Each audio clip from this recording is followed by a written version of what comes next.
From the Toronto Star, I'm Adrian Cheung, and this matters.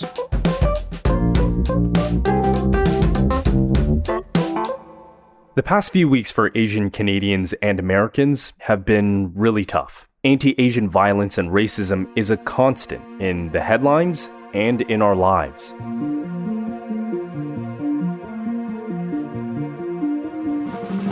The shootings in Atlanta was the moment it all came to a head. Rallies taking place all over the country following the shooting spree last week in Atlanta that targeted 3 Asian spas. 8 people killed, 6 of them were Asian women. The Chinese Canadian National Council reports more than 1,000 cases of anti-Asian attacks and incidents since the start of the pandemic. Disturbing incidents like these, caught on camera across Canada and the U.S., have highlighted the increase in anti-Asian racist incidents. The Chinese head tax, internment camps of Japanese Canadians. Canada has a history of who gets to be considered Canadian and who gets treated as an other. All of that feeds into the model minority myth. It's a well-worn trope that you've either experienced yourself or you've heard about it. This idea that all Asians are quiet, hardworking, ambitious, educated, and wealthy. That stereotype may sound like a compliment. It's not. On This Matters, I'm joined by 2 Toronto Star colleagues, digital producer Evelyn Kwong and equity reporter Angelyn Francis. All 3 of us identify as Asian Canadians. A wide-ranging conversation about the model minority myth, why it's used as a wedge against racialized people, and how it upholds white supremacy. Angelyn, Evie, it's great to talk to you both. Thanks for joining us. Thanks for having us. I'm really excited to talk about today's topic. You know, there is so much to talk about, and if I'm being honest, I almost don't know where to begin, because anti-Asian racism and the way we talk about it has come to the forefront in ways we've never experienced before. This is especially true after the shooting in Atlanta.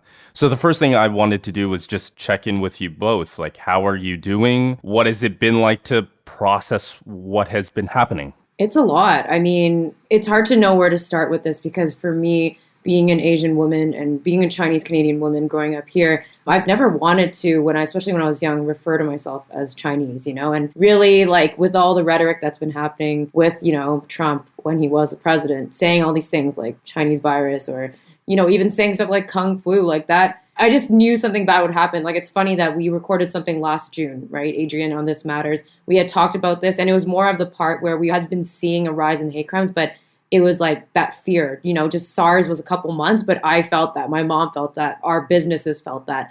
But this is obviously something that's gone on for a lot longer. And it's just really heartbreaking to see just now our stories really being put out there. And so, yes, the Atlanta incident was horrible. It was a hate crime. It was disgusting. It really was heartbreaking, hard to work and hard to be a person in that time and understand it and take it all in. But then there's so many layers that I'm learning every day about myself, our history, how we gaslight ourselves and how maybe that doesn't show like there's been an issue with anti-Asian racism. Maybe it's been a silent thing. So it's a lot to take in. And really my mind was jumbled for the first week. I couldn't really completely understand how I felt really. Yeah, there were so many emotions. Angelyn, what was it like for you? Yeah, I think the thing that has been really confusing me and just weighing on me the entire time that all of these things have been happening over the last year is just that I can't even think of how to try to even control it or try to address it because so much of it is being done by civilians. It's just one-off people who feel like they can go and abuse somebody elderly or somebody who they think won't fight back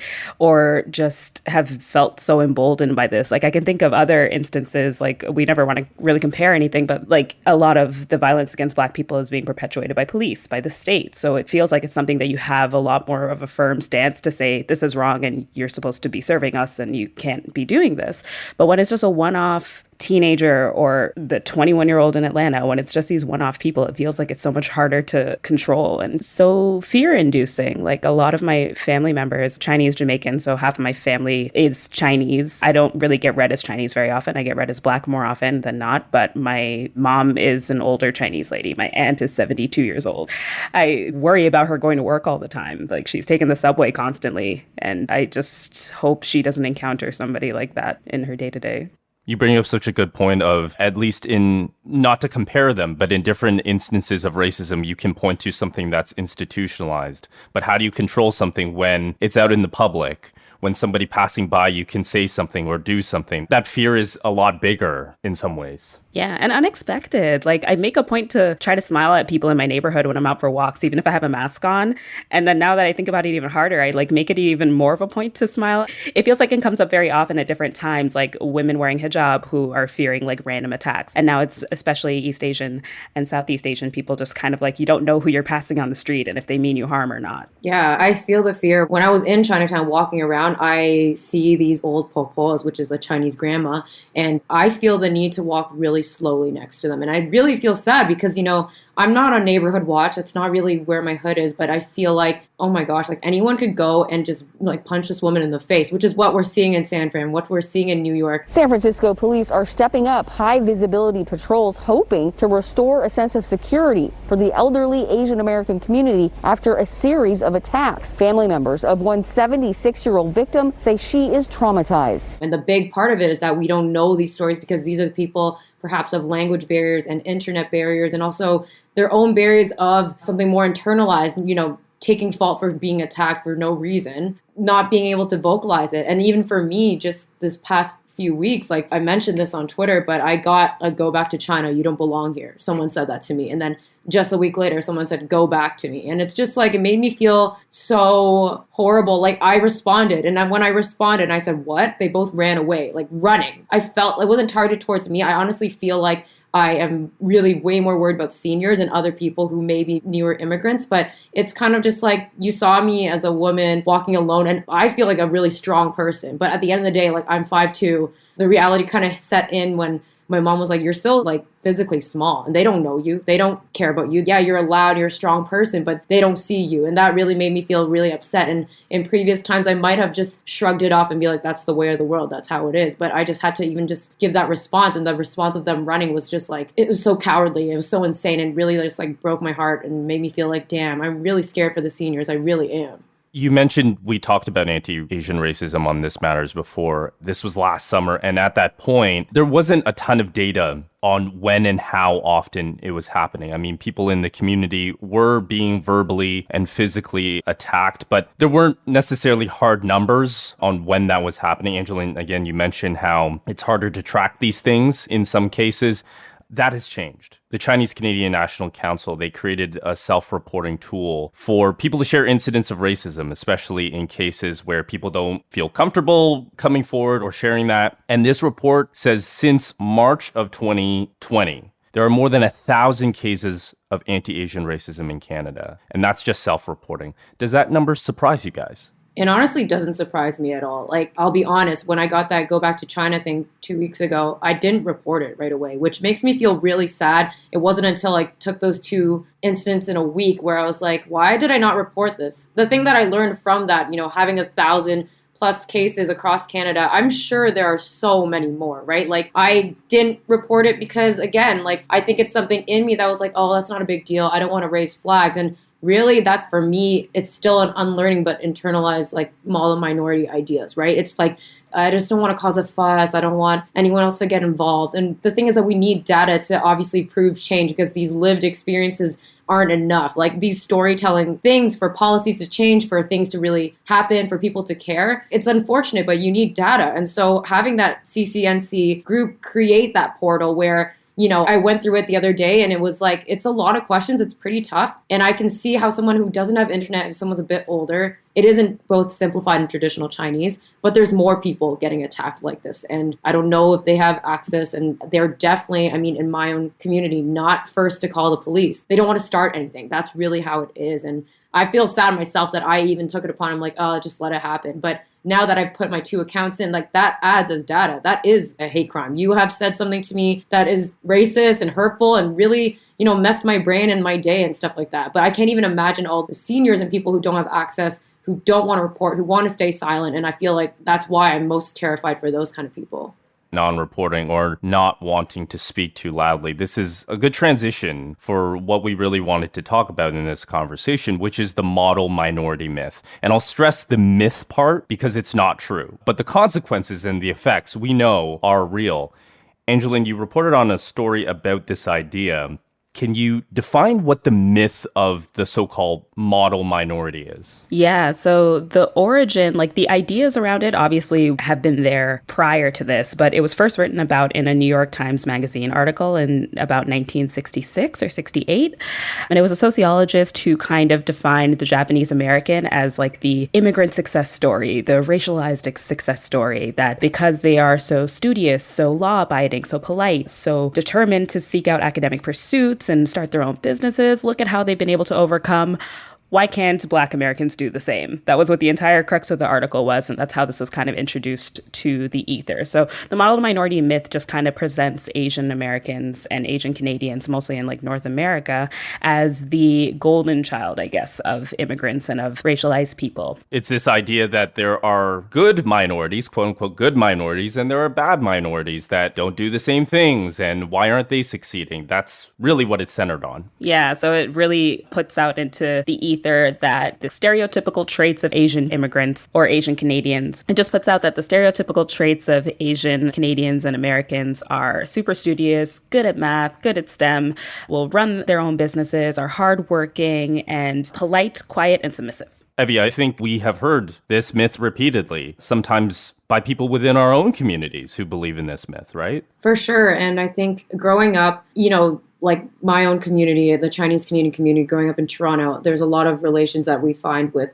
the Korean community and Japanese community, speaking to people now. Like there's always this kind of cone of silence, like, please don't raise your voice. Be that good person, be a good employee, be a good student. There's this whole thing like where there's a fear around speaking up. There really is. Because, why are you complaining against these powers? Why are you're the model minority? Like the word itself is so gross if you think about it, right? Model, like what we assume to be like the utmost like presentable thing. And you're that minority. And then so I feel like in our community, we internalize that a lot, and it really pits us against Black communities, Indigenous communities, when really it doesn't do anything to further anything, and it's a myth.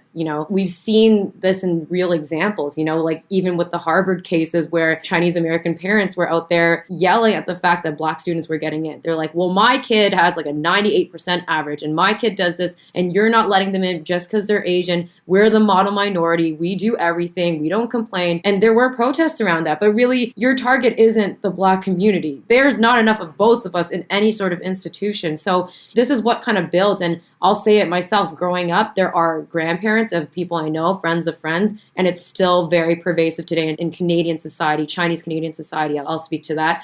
Is that this idea that they don't work hard enough, and that we're talking to the Black community, or their communities are full of crime. Don't move there. Let's all live like in somewhere that's safer and that's our own place. And it's just very sad to see that, because you're not doing anything but creating more divides. And with those people in power who want to see those divides, which is fair to say, like let's just say a Trump, it's fine. They want us to quarrel. They want us to go at each other, right? They will still remain at the top. And so what we're doing, if we're trying to dismantle white supremacy, is not going against each other. But for some reason, there has to be there can only be one idea, which is really, really, to be honest, I think growing in some certain Chinese communities.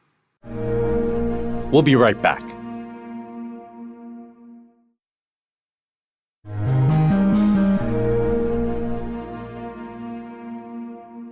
You both bring up an idea that, as I've been reflecting on the model minority myth, is whenever it gets trotted out, I've realized, is that it's never used as a reason for racial equality for all people. It's usually used as sort of a racial wedge for a reason why, one community should be upset at another community of color. And it doesn't challenge white supremacy. Rather, it upholds it. And I feel like reflecting on that, you realize while it is a myth, it manifests itself in very real ways. People act on that myth and people internalize that, right? Yeah, 100%. Like I was laughing about it actually, because as I was writing, I wrote in the little, what would you even call it? Just the saying, divide and conquer.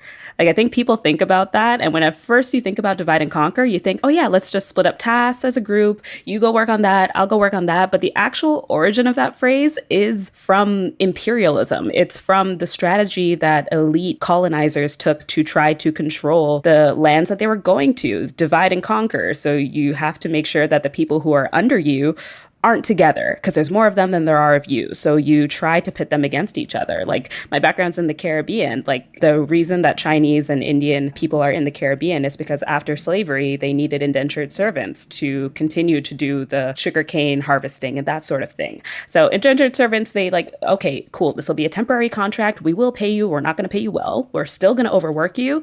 And we don't really want you teaming up with the Black people who are already here. So we're going to treat you a little bit better than we treated them. And those kinds of things kind of exist to this day. Yeah, it creates less solidarity from other communities because they haven't seen that kind of support for themselves. So, potentially people in the Black community might think, well, when we're talking about anti-Asian racism, this myth has fed into anti-Blackness and fed into anti-Indigenous ideas. That creates the problems of even other people of color. They perhaps don't want to get involved. Yeah, 100%. And it's like you're saying about how it gets to be so internalized. It feels like it's internalized within Asian communities, and then it's also internalized and just accepted as a stereotype by every other community. Like, it's become such a monolithic myth that everybody just thinks of Asian people as submissive, as quiet, as hardworking. So that's why, like, Evie, like, when you're talking about somebody saying something to you on the street, they don't know who you are. They don't read the star. They don't see what your voice is and what your personality is. They see you without you speaking at all and just have one particular impression of you.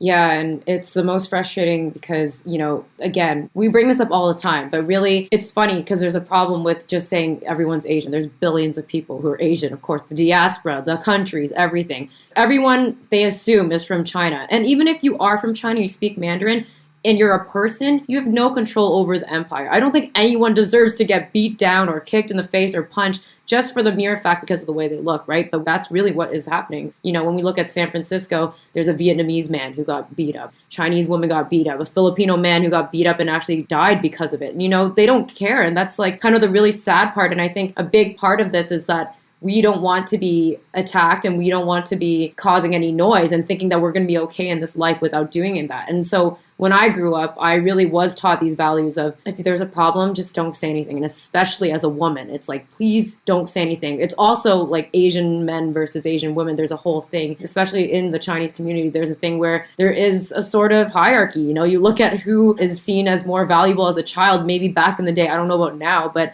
a lot of male Asian babies, the oldest one is really like, the one that will get a lot more attention, where I know I was taught by my own grandma to be like, you're the only female cousin. Like, I think you should take a step back and you should not be loud. It should be very lovely and presentable. And that's how I grew up. And so to unlearn those things during my life and realizing that none of it benefited me, and none of it, like getting great grades, fine. Not causing an issue, being an efficient worker, efficient person, it doesn't matter. There's still going to be people out here on the street that just see me and they're like, go back to China, you don't belong here. So it doesn't help at all. So the one thing that I thought that was really important, and after thinking about this a lot, was like, a lack of our history. It really shows like, if we knew about strength in our history, like we would maybe stand up more. I'll bring this up, but Jean Lum of Toronto's Chinatown, she was someone who was loud. She was a restaurateur whose parents, whose husband all came through the Chinese head tax, and that was a thing just to ensure that Chinese people wouldn't come in. Like it'd be $150, $100, a lot of money in that time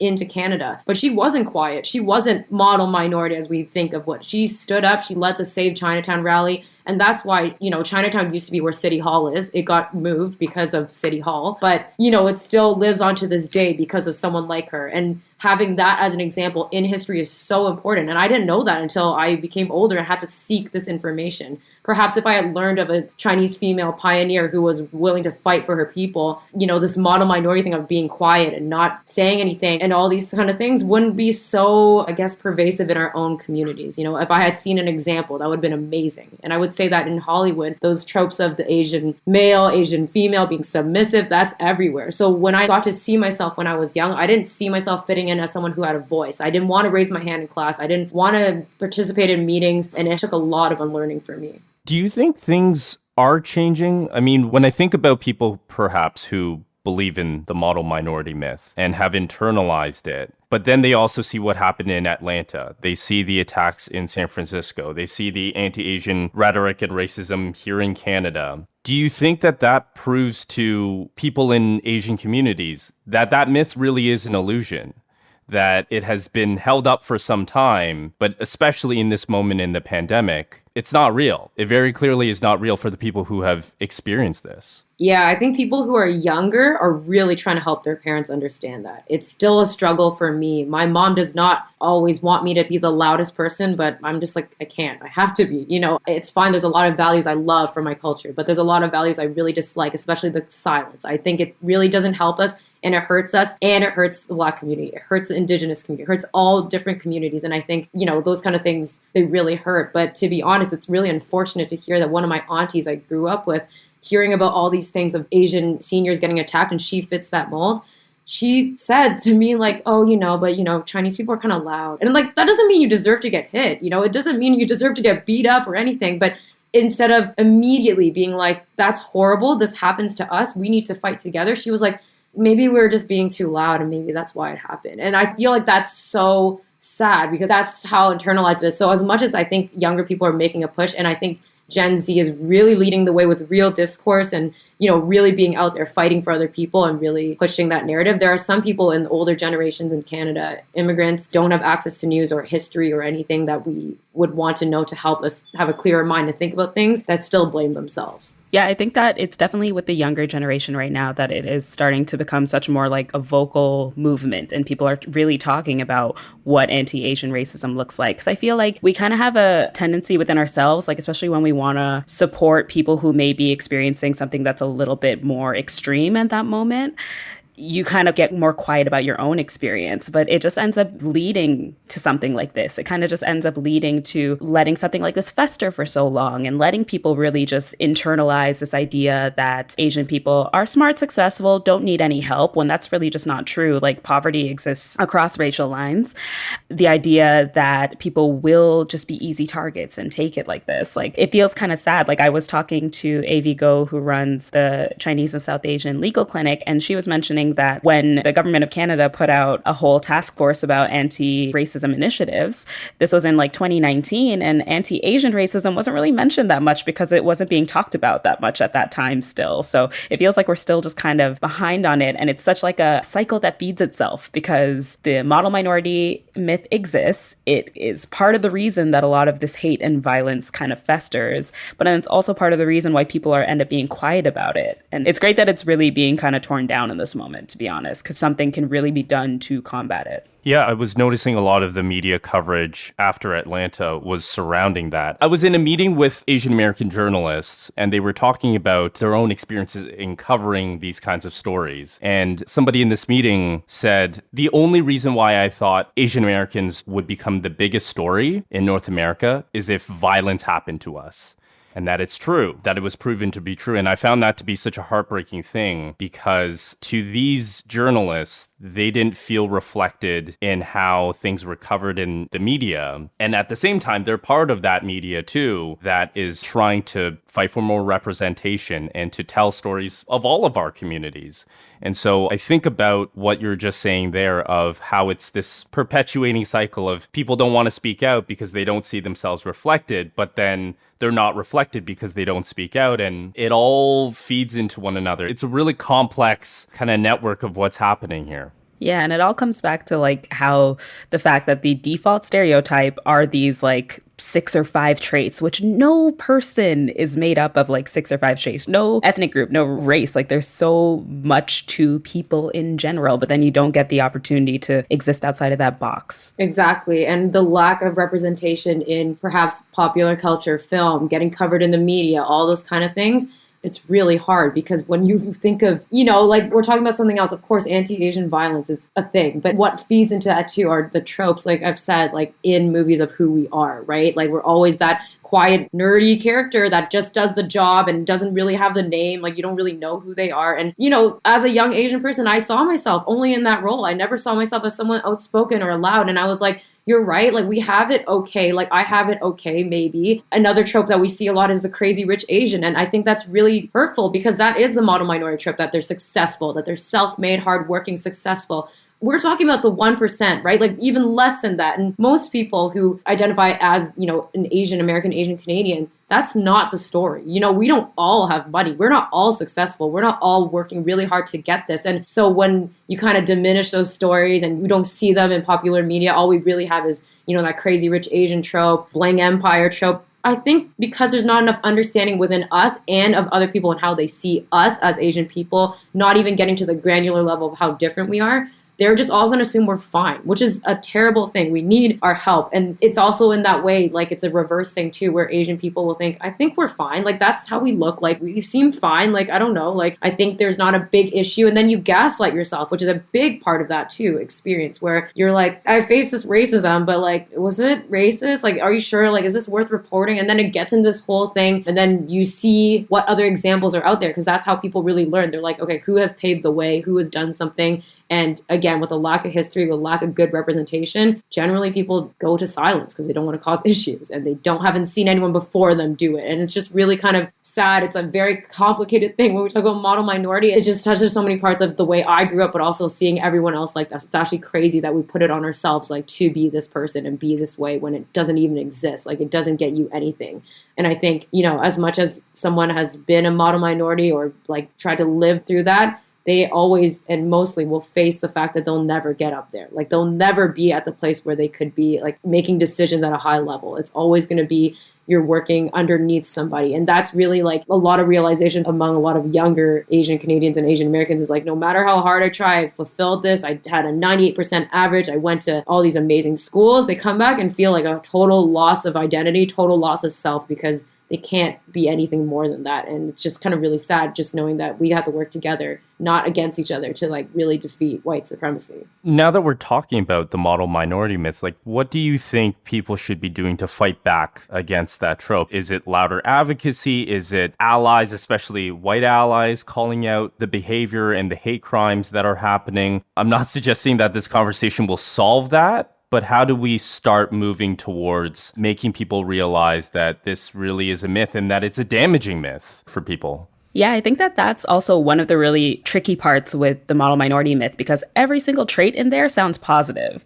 So it doesn't sound like it's painting like a toxic image. Like it doesn't sound like it's something that could really feed into violence. Like people are more ready to believe that it's true because they all sound positive. So you don't acknowledge the fact that not every Asian person is rich. You don't acknowledge the fact that not every Asian person is good in school. And then it just really feeds into poor mental health for students who feel a ridiculous amount of pressure. It feeds into what it was designed to do, like pit different races against each other. Like I laugh about it sometimes, but when I was in school, I was really a good student and I was smart. And I would kind of like talk to friends or whatever they would see, and they'd be like, oh my goodness, like cool, you're really good at this. And then they'd find out I was half Chinese and say, that's why. And that's exactly what it was kind of meant to do. It kind of feeds the idea that all of these other minorities aren't doing as well or whatever it is, and that Asian people are just inherently all of these things. So I think the thing to combat it is really just recognizing the fact that it was meant to pit us all against each other, and that it really just isn't true. And even though it sounds positive, these are the other layers to it. I think that's the start of like trying to dismantle that stereotype and seeing more representation of it too. Like if you see it in media where everybody is just the mathlete or they work at NASA, or like if you only ever see one kind of representation, it just doesn't really work. When like I know so many of my friends are in the arts, they're singers, they're in fashion. There's just so many layers to people's beings, and we just need to see more of it. Yeah, more stories out there. I mean, I'm trying to empower our own communities to speak up when they can, because that's really the lived experience is the way that we can, really share this. And it's just sad right now that there's still a whole situation with gaslighting. And because the model minority myth is so strong and internalized, there is a whole reason why people are like, yeah, I think we're all successful. I don't want to speak up. But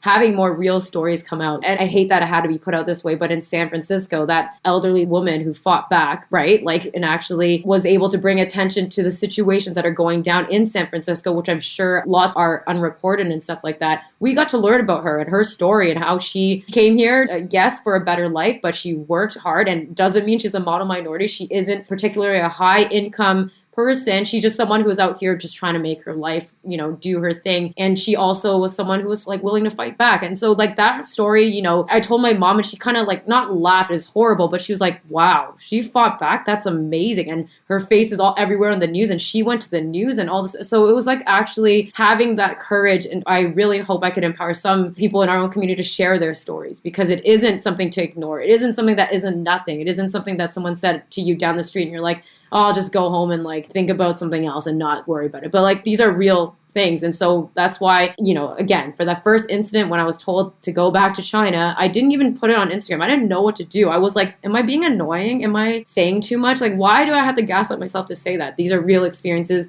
The more we hear of it, the more stories we get. And really the result of me putting my own experience up was that I got tons of other Asian people to write to me and be like, this happened to me here. This happened to me here. I didn't think it was anything, but really, I feel really uncomfortable. It's been like a year. It's been 2 weeks. And so having the courage to put the voice out there is, I think, really important to get people to empathize and understand us as people, which has like been such a struggle, I feel. Evie, Angelyn, I know that it's not easy to talk about this and it's not easy to report on these stories as well, but thank you for sharing your experiences and taking the time to think about this. Thank you so much. Thank you. That's Angelyn Francis, equity reporter, and Evelyn Kwong, digital producer, both from the Toronto Star. That's it for today. Thanks for listening.